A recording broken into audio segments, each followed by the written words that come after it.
So this is about Turing machines. So what I'm going to do is tell you a little bit about what Turing machines are, but also look at how you can play with Turing machines in a kind of fun way and an edible way. So how you can make a computer out of chocolate that is not just a theoretical one, it's a very nice one to eat. First of all, I'm going to talk about what is a Turing machine. Later on, we're going to do some actual practical activities that you can either join in on your own at home if you've managed to find a supply of chocolate in these difficult times. So what is a Turing machine? It's actually just a very simple model of computation. One way to think of it is it's a very simple computer, but it's a sort of theoretical idea, or was originally. It aims to capture the essence of what computation actually is. So rather than just be a computer, it was created by Alan Turing as a way to explore what computers could possibly do. And he did actually come up with this idea before any actual computer existed. So it was very much a theoretical idea, and what you made these things out of was completely up for grabs at the time he was thinking about it. It was just a mathematical model. So the idea is a Turing machine can actually do any computation that any computer can do, either now or in the future. It just might be a little bit slower. So the idea is that each Turing machine that you create actually does one fixed job. So it's a bit like a gadget with an embedded fixed program in it rather than directly computable. But it led to this idea, and this is what Alan Turing was really interested in, about you could possibly create these general machines that could do anything within limits. Turing actually imagined Turing machines would be operated by human computers. So the human would actually be slavishly working the computer, following its instructions for it. So the original definition of a computer was a human following instructions, and Turing machines originally, Turing sort of saw them as being this sort of theoretical thing, and people would be following the instructions and moving the bits and pieces around. So what I'm doing here is really following up with that idea. That's the way we're going to do it, and we're going to make them out of chocolates. It was completely up for grabs what these things would be made out of, so I don't see any reason why you shouldn't make one out of chocolate.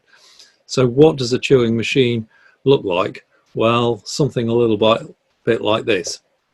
So it has an infinite tape that has some kinds of symbols on it. It has a head, if we're working from the top down in this picture, that is just something that moves from side to side. It has a whole bunch of symbols that you're allowed to use, though the really important thing here is the state register. So that just tells you what state you're in at the moment. And then you have an instruction table at the bottom, which is the equivalent of its instruction. So let me switch over from slides to show you what I mean physically. So the way it was defined, this was a kind of mathematical thing, but it's a very practical version of a mathematical model. What's the basis of what one of these things look like? Well, it's like this. So the core of it is actually that you have this tape in the middle, and this is an infinitely long tape, and it could be infinitely long in both directions. So this could actually be made of chocolate, and I did come with stuff to make it out of chocolate, but the chocolate that I could get hold of, the actual squares, were a little too small. So if you get larger bars of chocolate that are even larger than this, then you could actually make the whole thing out of chocolate. Well, I hope this looks a bit like a strip of chocolate, though. The first problem you encounter is this tape does have to be infinitely long. So how on earth do you make one out of chocolate that's infinitely long? Well, it's actually quite easy. What you have to do is just connect the end of the tape to a chocolate factory, Charlie and the Chocolate Factory style, and it's just got to create chocolate faster than anybody tries to look at the tape. So as long as the chocolate factory is churning out pieces of chocolate that add on the end of the tape, then that's fine. To all intents and purposes, it's infinite. So you can assume that, and it could be a chocolate factory at either end if you have it infinitely working in both directions. So The tape has then symbols on it.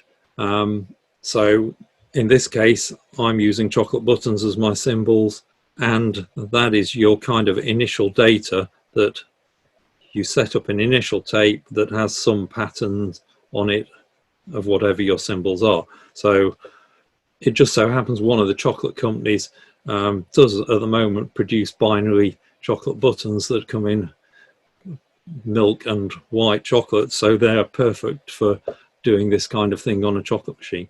In fact, one of these symbols in the Turing machine has to be designated as being the blank symbol. So as you're churning out the tape, the symbols are initially starting as blank. So you could actually have as a symbol just the absence of something. So if we decided that blank was actually nothing on the tape other than the bare chocolate at that point, then that would be fine as a symbol.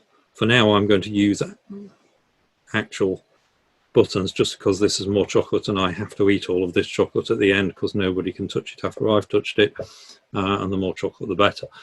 So that's the core of what's happening in a Turing machine. You have this infinite tape with some kinds of symbols on it. You can choose the symbols. I'm just using 2 symbols here, but there's no reason why it has to be just 2 symbols. You could have symbols for 0, 1, 2, 3, 4, 5, 6, 7, 8, 9, or anything you like, red, green, amber, whatever. So we'll start with something simple though. So that's the first thing. And then you have a head. So again, I'm slightly chocolately challenged in the situation we're in, but I hope you could see that this could easily be made out of chocolate as well. The head is just something that moves along from position to position. And so it's sort of, as instructions are executed, it will move one way or the other. There are 2 ways of thinking of this. It could be you're thinking of it as the head moving one way or the other, or it could be that the tape's sliding backwards and forwards and the head stays in the same place. And it doesn't really make any difference which of those 2 ways you think, but it's a lot more practical to do it this way of having the head move if you're using chocolate. So that's basically what I'm going to assume here. You also have a state. So this is different to the chocolate on the tape. So I've made this out of a sweet, and they come in different colors as different states. So the state could change from green to red to orange as the machine executes, and that just changes exactly what it does. Now, the other thing that really matters is that you have an instruction table. And you can think of the instruction table as sort of lots of if-then-else statements. So I'll show you this in more detail later, but each row of the table is just an instruction that says if you find yourself in the situation described at the beginning, then the actions you do are the ones you do at the end. So that is basically what a chocolate Turing machine consists of. Now, the big point to realize about this, and this is partly why I'm doing it out of chocolate, is it's basically made out of symbols, and the symbols can be absolutely anything you want. So you might think of them as zeros and ones or trues and falses or all sorts of different things. And so chocolate buttons is perfectly okay. If you don't have chocolate buttons, there's no reason why you shouldn't make them out of something else. So, for example, if you happen to have enough stormtroopers available, and having watched some of the Star Wars films, there are all sorts of situations where large numbers of stormtroopers are just standing around doing nothing. So why not use that to do some computation? So these are all identical stormtroopers. So, you know, maybe what you then want is a different symbol. So maybe I can kind of use black ones to be my other symbol, and then maybe my other symbol is just any old baddie of a different color, or any old black baddie. So I could make exactly the same thing as a tape out of a whole series of Lego stormtroopers, Lego bad guys, And as long as you've agreed in advance what those symbols are that you're using, that's fine. Of course, at the moment, we shouldn't be doing this because they should all be 2 meters apart. So your tape would have to actually be a little bit longer than this to actually work. But it's an infinite tape, so that makes absolutely no difference at all. So if they go from 50 centimeters apart to 2 meters apart, that's just multiplying by 4, and multiplying infinity by 4 just leaves you with infinity still, so the tape hasn't changed at all by doing that. So there's no problem with doing it that way. Of course, the other way you could do it, if you did want your figures to be the same, you could just replace them by robots or not robots, and then that's okay, because robots can be close together. It just depends on what you've got enough of to allow for infinite tape. The tape has to be infinite because there might be some computation that you had to do that just needed more space on the tape than you've ever used before. So it's just got to be big enough for the computation you happen to be doing at the moment, in fact. But you can't predict how big that would be, and that's why it's got to be infinite. Okay, so the only other thing that you have to specify beyond what I put on the table is just exactly what all the symbols are. So you have to specify what the writable symbols are, which symbols are allowed on the initial tape.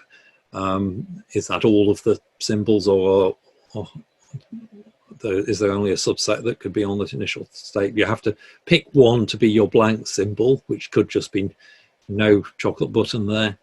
And then you also have to decide what are the possible states for this machine. That has to be a finite number, a fixed number of states that you decide for this particular Turing machine. And you have to decide on one that's a start state. So I've used green for my start state. And you also have to have one for a stop state that tells you when the machine stops. And I've chosen the red state for that. So I'm using colors of sweets for my states, and I'm using chocolate buttons for what's actually on the tape. So just to summarize all of that, what does a Turing machine consist of? It's just an infinite tape, and that's actually it's memory. It's the equivalent of a computer's memory, and it contains symbols. Whether those symbols are stormtroopers or chocolate buttons is neither here nor there, as long as you follow the rules. What else? You have to specify which symbols can appear on the original tape, including specifying a blank symbol. You have to have a read-write head, so that's my triangular chocolate, the one point that it can change values. So the way it runs is the only thing you can change things on the tape is where the head is pointing. You need a finite set of possible states, and you need a state register that just keeps track of what state you're in at the moment. You then pick that current state from the fixed set of states, and you have a start state and a stop state. And then finally you have the finite table of instructions, and again that has to be finite. The only thing that is infinite in any of this is the tape. Everything else has to be finite. So that table of instructions is the equivalent of the embedded program in the particular Turing machine. You can think of a Turing machine as just a simple input-output machine. What is the input? It's the initial tape, the tape that you start with. Processing is the operation of the machine. It processes the tape and eventually it stops, and then the output could be the final state that it stops with. So if you're just doing basic calculations and sort of thinking about sort of primary school version of what a computer is, then this fits that nicely.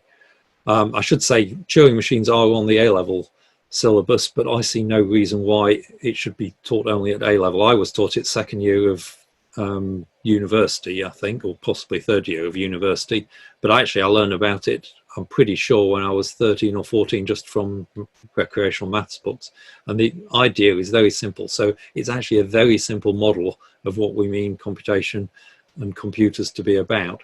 So it's very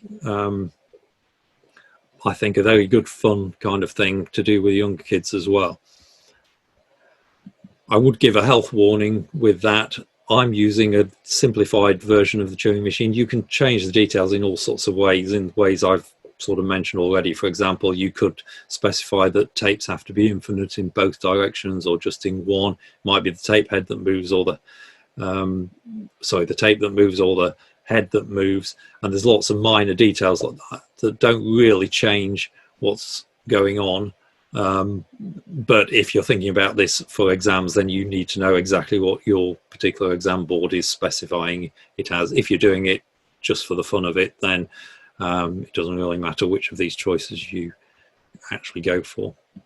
So I've kind of given an overview, and in practice, what does that mean? So that was sort of in theory what it is. In practice, you can actually operate one of these things, and you can do computation on them. So that's what my physical version of it is. What I've got here on the table made out of chocolate is actually a working computer. It just needs a human person to actually do the operations in the way Turing originally imagined it to work. So it's a mathematical model, but Turing always thought of it as a very practical thing of an actual machine you could potentially build, and he was starting to think about how you could build computers. So this was before the war, before the first computers existed. And the point about this is computation can happen everywhere, anywhere, not just on silicon. So computation and the study of computer science is nothing to do with computers in the sense of things on silicon. It's about manipulation of symbols. And symbols can be anything, whether that's chocolate or stormtroopers, or anything else you want to think of. And computation is essentially just manipulating those things in some way that you have a meaningful idea of. Now, so one of the things you want to manipulate when you're doing computation is numbers. So number representation is an important part of the English syllabus, at least. And so that's the first thing you've got to think about if you're going to turn one of these machines into something practical. We need a way to represent numbers on the tape, and we can use absolutely any representation we like. So you could use binary, you could actually use decimal numbers. So that just means you need 10 symbols for 0 up to 9, and Turing machines allow you to do that. We're going to use here, to keep things really, really simple and just demonstrate the idea, the simplest way of representing numbers, so unary. So if you imagine if you were an ancient shepherd wanting to count goats or something, then probably you would be using unary. Every time you saw a goat, you would just put a mark on a stick, and that representation, the number of marks you ended up, would tell you how many goats you had. So here, if you have a number 5, then you have 1, 2, 3, 4, 5 zeros. If I'm using white chocolate buttons as my marks, or zeros, then as long as you've got 5 of them, then that is a representation of the number 5. If I wanted a representation of the number 3, I just have 3 of them. So more sophisticated programs could use binary base 10, Roman numerals, whatever you want, and you could write Turing machines that would work on them. We're just doing it simply. Unary is simple to demonstrate. So then you have to think about algorithms. So we've got a representation of numbers, and suppose we want to do simple computation like addition, then how do we add 2 numbers? Well, we need to think of a way of putting them on a tape, and so you need some way of telling where one number starts and the next one ends. So you could just use your second symbol, your blank symbol, to act as a spacer. So here I'm assuming I've got some infinite number of blanks going off in one direction. I've got 2 chocolate buttons. I've then got a blank, which might be a different chocolate button, a white chocolate button for the numbers, a black chocolate button for the blanks, and then 3. And so what I've got on my tape, if I've put that, is the number 2 followed by the number 3. So how would I add these 2 numbers to leave the answer of the sum of those 2 numbers on the tape? I've got to come up with some way of moving the head around, changing those symbols and coming back. So forgetting about Turing machines per se, how could I come up with an algorithm that does that? Well, I could blank the first symbol at the start of the first number, if that's where my head is pointing initially. I can then write an O symbol in the gap between the numbers, putting that one back, so I've still got the same number in total. and lo and behold, what I've ended up with is a string of 5 buttons in a row. So all I'm assuming here is the numbers are separated by a single blank. So how do we turn that into an actual program in a Turing machine? Well, we need to come up with an instruction table. So what does my instruction table look like? I've added a comment column on the beginning. That's not really strictly part of it, but all programs should have comments.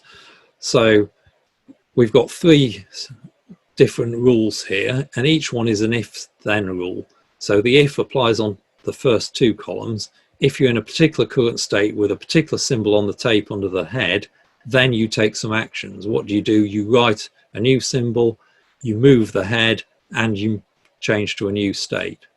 So in this case, how do we add 2 unary numbers? We convert the start of the first number, that's just my comment, so we'll be in a green state because that's our start state, and if the symbol on the tape is white, then we overwrite it with a brown, we move the head right, and we change state because we don't want to do that again. We're now in a different situation, and so we change the state to show we're in a different situation. The next rule says if you are in an orange state at any time and you find a white under symbol on the tape where you're looking, then leave it alone and move right again, but stay in an orange state. If, on the other hand, looking at the third rule here, if you're in an orange state and it's a brown symbol, a brown chocolate button under your read head, then write a white chocolate button in its place, move right and switch to a red state.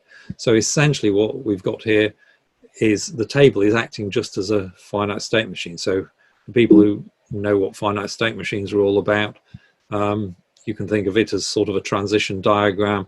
This is saying exactly the same thing as that table. If you're in a green state, you can move to, oops, I've got the colors wrong here, but you could move to an orange state, which is the equivalent of a purple state here. It's got 2 things you could do. You could either stay in the same state if you've got white chocolate buttons, or you can move, and there's various actions that you do under the arrow if you're making that transition. So those 2 are basically saying the same things, and they are just a series of if-then rules. So you might want to try and follow this if you have brought a collection of sweets. To create your own Turing machine, you basically just need to have a setup like I have. Draw yourself a tape on a piece of paper with 10 or 15 boxes in it. You need something as a pointer, so a pencil or anything at all, or just keep your finger pointing at it. And then you need symbols on your tape. So if I switch back to what I've actually got on my desktop here, hopefully you can see that. So what I've got here is exactly the program that I just talked you through. So we're assuming I've got some initial tape. We've got the head is pointing to the beginning of the first number in unary. So here on the tape I've got a numerary number 2 because there's 2, and then a break, and then I've got 3 in a row. So I've got a number 2 and a number 3 on this tape, and then everything else is blank off to infinity. So how does this work? Well, we have a starting state, and that tells us what to start. So I'm always using green as my starting state. And we'll keep going until we end up in a red stop state. Also, if you end up in a state where there are no rules that apply, then that's the equivalent of stop as well. If you don't have a row in your table that tells you what to do, then basically the machine grinds to a halt. So if we're in a green state, I've actually only got 1 rule here, that my first rule, and it said if you're in a green state and the symbol on the tape is white, and I am pointing to with my head to a white symbol, then what do? We overwrite that with a brown symbol, and we move the tape right, and we change the state from the green state to an orange state. And then we've just executed that first instruction. And then we have to find a rule that matches the situation. So the first rule no longer matches because we're in an orange state now. So we have to find one of the orange states. orange rules that match. And so I've got an orange rule with the symbol on the tape white. Well, that's what I'm in. So my if is orange and white. That's the situation. This time, don't write anything, just leave it alone, but still move the tape right. Move the head right and change to an orange state. Well, I'm in an orange state already. What do we do then? Well, we find a rule that applies. So we're still in an orange state. So one of my second or third rules must apply, but this time it's orange, but underneath the head is a brown button. So we're actually in the third rule here, orange and brown, then change that to white. Move the tape head right, because you always have a rule in the version I've got here to move either left or right. But now change the state to red, and then we're in the red state, so that says stop. And so what I had on the initial state was the number 3 and the number 2, and what I've got on the final stops tape is 1, 2, 3, 4, 5. So my program, my computer, has just actually added everything up. So I added the 2 numbers up and left that as my output. And that is basically all there is to Turing machines.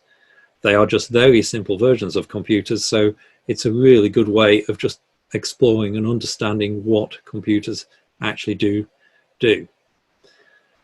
One other thing that I wanted to say, this isn't the kind of time to be able to do this, but if I was doing this in a live lecture, what I would do at this point was actually get some people from the audience and we would actually role play it, because so you don't have to just have machines made out of chocolate. Going back to my idea of we've got loads of stormtroopers hanging around, you could just get people to be the positions on the tape.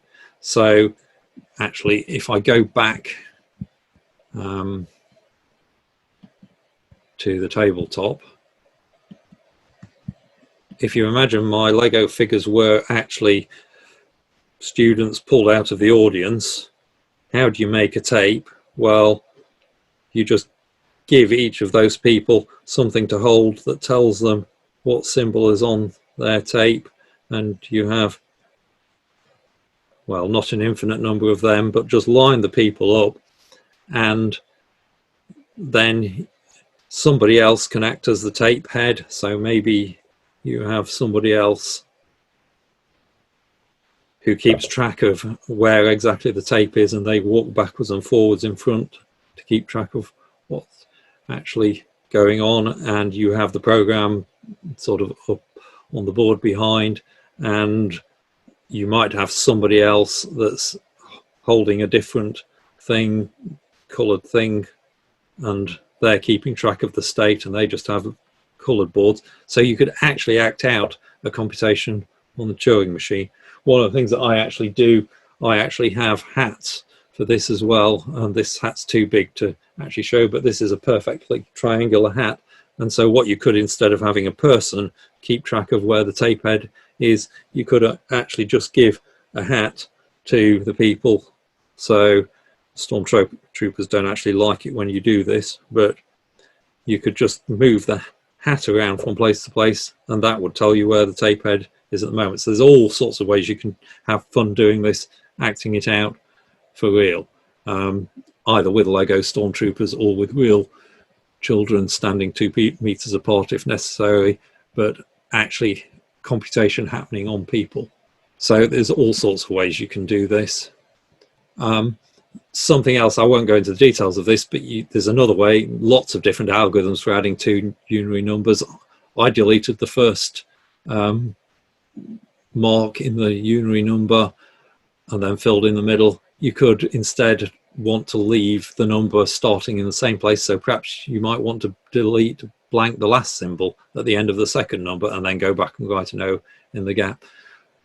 That's a different algorithm, and it ends up with a different, slightly more complicated program. So what this does is, first of all, it's got to traverse the first number, and so keep track of whether it's white or brown. When you get to a brown one, you're in the middle, so you change state, telling you you're in a different situation. The purple state here is traversing the second number until you get all the way to the end. When you get to the end, then you'll want to go back one step because you run off the end. Going back one step, you then convert the end of the second number, and then you switch into an orange state that is perhaps going all the way back to the beginning so that the tape head's left in the same position it was. So that's just a slightly more complicated, better algorithm for doing the same thing, because it leaves the situation exactly as it was at the start. Okay, I've talked enough though. So the idea of this is you actually have a play as well. So what we're going to do now is try exercises. You can just do this at home if you've got stormtroopers, Lego, chocolate buttons, Maltesers. Maltesers might roll a bit, so I hope you've got some way of stopping them moving about when you don't want them to. But you could just play around with this at home. Your task is to make a Turing machine to just add 2 to a single unary number. So you have a unary number on your initial tape, just one of them, and I want you to add 2 to it. If you find that too easy, then add the extension that the head should go back to the starting position at the left-hand end of the number where it started.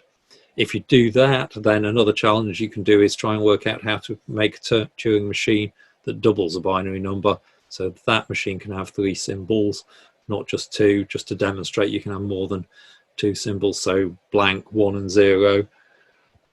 Okay, so there were 3 exercises essentially there. Add 2 to a unary number, an extension of then make sure the head goes back to the start position, back at the other end of the number, and then a third challenge of double a binary number.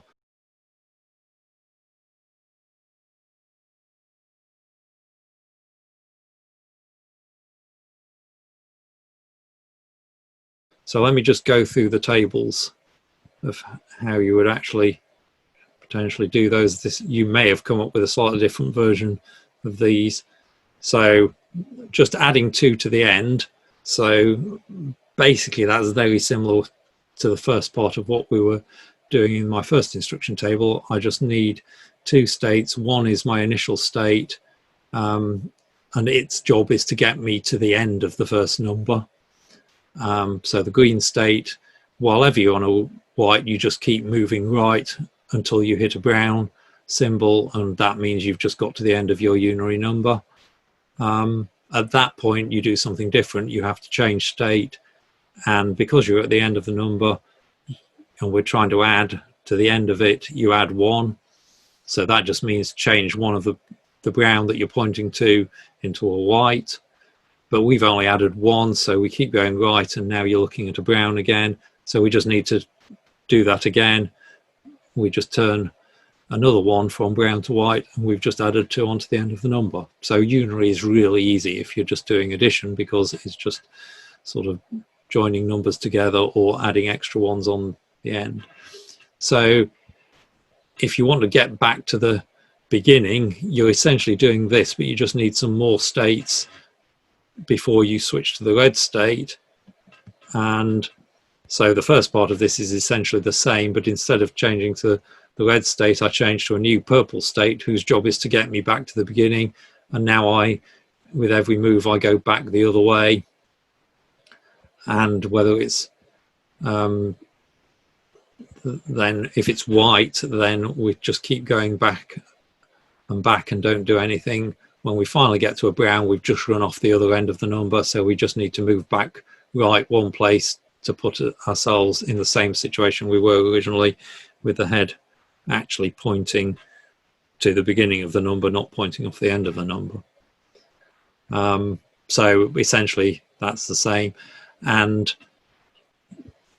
essentially we're starting to develop patterns here, so you kind of start to think of these as sort of little modules in the table of, you have some instructions that move you to one end of a number, and you have another little module that this is the instructions of how you move back. So you can start thinking about modularizing your programs, but strictly a Turing machine, you would just have one gigantic big table.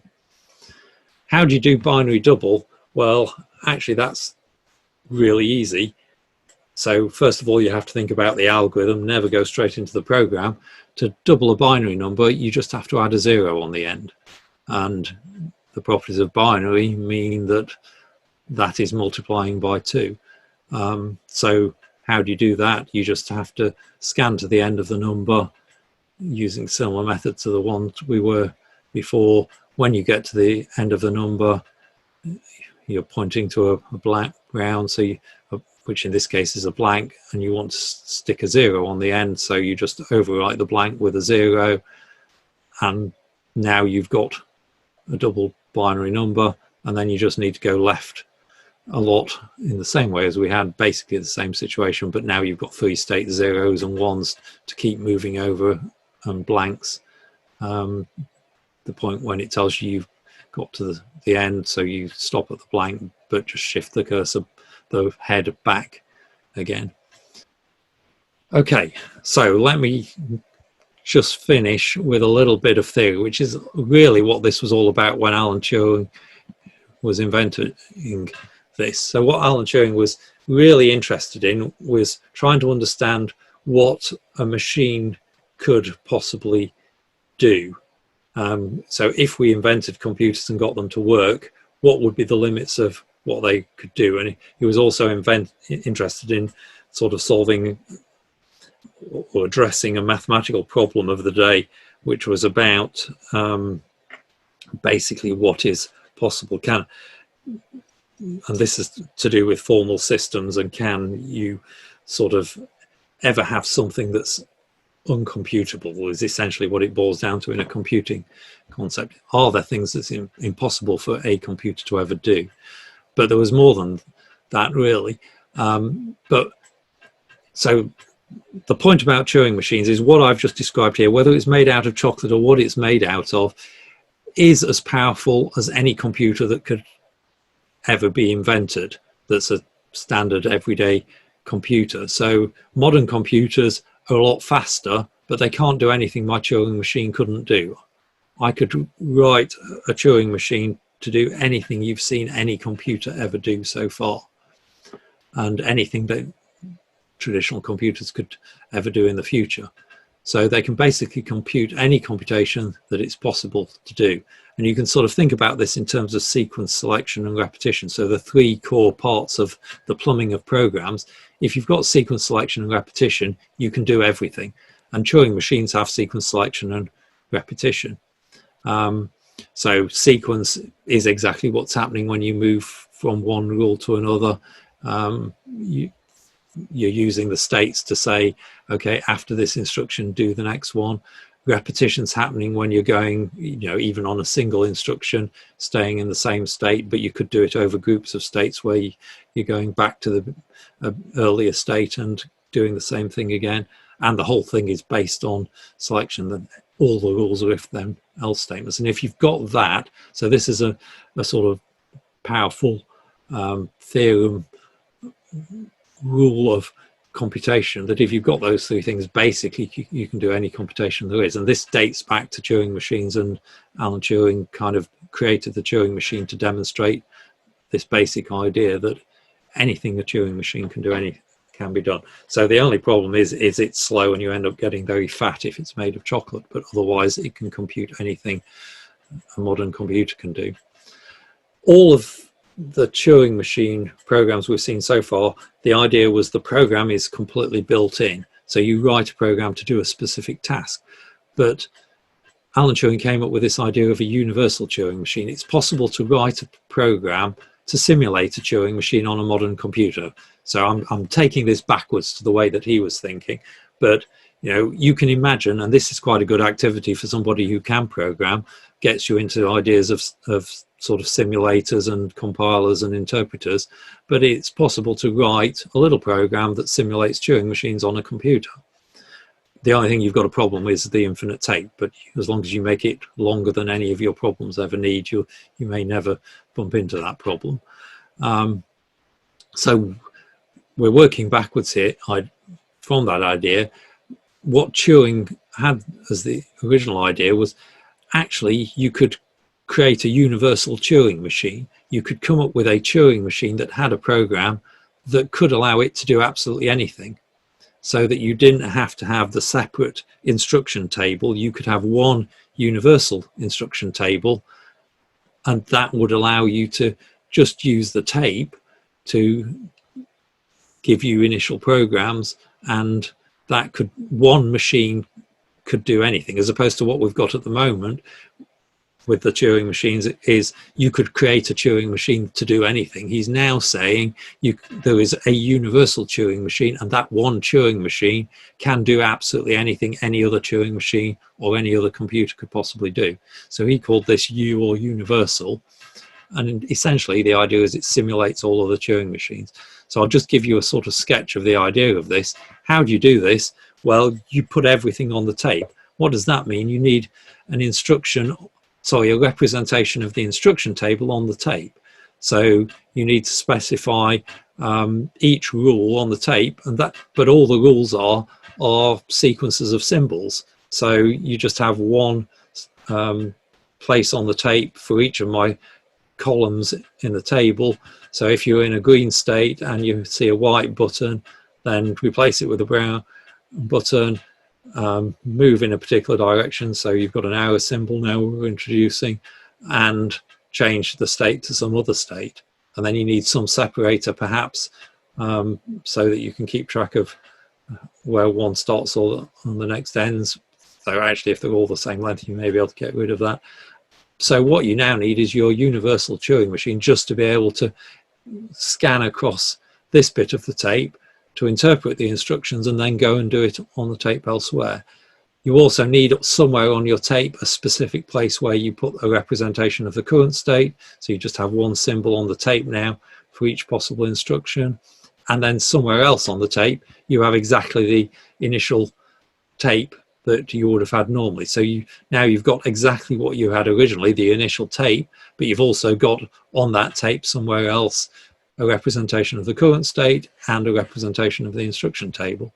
And basically then the program that you have to write for this universal Turing machine, which is still a separate table separate from the tape, it has instructions that just tell you how to interpret the tape that you've got. So it scans backwards and forwards, goes to the instruction table, finds an instruction that matches the current situation where the tape head is pointing, and then goes back, makes changes on the initial tape, changes the position of the head on the initial tape. So you need some representation of that to keep track of where the head actually is in this simulated thing. The real head then rushes back to the instruction table again and interprets, finds an instruction the max and keeps going. And so you're just essentially doing a sort of read, fetch, executes, unlike all the machines that existed at the time, which did have, a fixed thing. So the calculating machines had a fixed program that they just did one thing. Now you could have one machine and all you do is give it a different tape, different data, and it will do something completely different. What we've just invented is the stored program that tells it what to do. So that was, out of everything this is about, that was one of the fundamental breakthroughs. So it's one of the key results in computer science that led to all the general purpose computers we have now. So what is a Turing machine? It's just a simple model of what's possible for computation to do, and it allowed you to sort of explore the limits of what it is possible for any computer to do. And one of the results that came out of that is there are some things that no computer can ever actually compute. But you can actually make Turing machines that can compute anything that any real computer can do. Even though it's this simple and you can make them out of chocolate, they can do absolutely anything that any real computer can do on silicon. And that sort of demonstrates the idea computation isn't just about what modern day computers do, it's about manipulating symbols. And then this sort of major result as well is it is possible to make a universal Turing machine that simulates all other Turing machines you might possibly create. And what you've done there is put all the data now, including the program, onto the tape, and this one program, this one universal Turing machine can now simulate absolutely any other Turing machine. It can do anything that any other machine can do. So that's basically it. I hope I've shown you that Turing machines are actually quite a lot of fun, and they're especially lots of fun to play with and to program if you do them with computer or role play them with people. If you want a more formal version of this, then go to Isaac Computer Science, so the NCCE's area for A-level students. This is part of the AQA A-level syllabus, so if that's what you're interested in, you'll find there the sort of actual version of this that matters for exams, which might vary slightly from what I've been doing, and there's a lot of resources there giving you a more formal explanation of it. But if you are going to teach this, I would definitely recommend making ones out of something, whether it's chocolate or stormtroopers or just the kids in the class. At this point, I will finish. All of the resources that I've been using here, variations of them, are available for download from teachinglondоncomputing.org. So if all the sheets that I've been using, if you want to print off copies of tapes that look like chocolate and the state register things and so on, what you can't download is the actual chocolate. I'm afraid you have to provide that yourself. But I hope you found that was interesting and enjoyed it, and I hope you now know a lot more about Turing machines and have got some fun things to do with classes, whether they're Key Stage 2 or an A-level class or anything in between. But other than that, thank you very much for turning up. I hope that was interesting, and cheerio.